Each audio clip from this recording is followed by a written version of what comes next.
இது ஒரு பெரிய சிலந்தி மாதிரி தெரியலாம். ஆனா இது ஒரு சிலந்தி இல்லை. அதற்கருகில் நின்றாலே உடம்பு சிலிர்த்து போகும் அளவுக்கு பயமூட்டக்கூடிய இதுதான் உலகத்திலே மிகப்பெரிய நிலநண்டு, அதாவது கோகனட் கிராப். இது சுமார் 9 பவுண்ட் எடையும் 3 அடி நீளமும் இருக்கும். இது தன்னுடைய எடையை விட 6 மடங்கு அதிகமான எடையை கூட சுமக்கும் திறன் கொண்டது. இதனுடைய தடித்த சக்தி வாய்ந்த நுணுக்கு கைகள் உயிரின உலகின் மிகவும் ஆபத்தான ஆயுதங்களில் ஒன்றாக கருதப்படுது. தேங்காய் நண்டுகள், வீழ்ந்த பழங்கள், இறந்த உயிரினங்கள், மற்றைய நண்டுகளையும் கூட உணவாக உண்ணும். இவை பெரிய நுணுக்கு கையால் தேங்காய்களை உடைத்து உண்ணும். இதன் அழுத்த சக்தி சுமார் 3300 நியூட்டன் வரை இருக்கும்.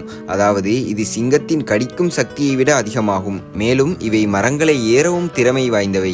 ஒரு தேங்காயை உயரத்தில் இருந்து கீழே போட்டு அதன் தோலை துளைத்து பிளந்து உண்ணும் திறன் கொண்டவை. சுருக்கமாக, தேங்காய் நண்டுகள் ஒரு ஆபத்தான, விசித்திரமான மற்றும் சக்தி வாய்ந்த நிலநண்டுகளாகும். உண்மையிலேயே இயற்கை அதிசயமானவை.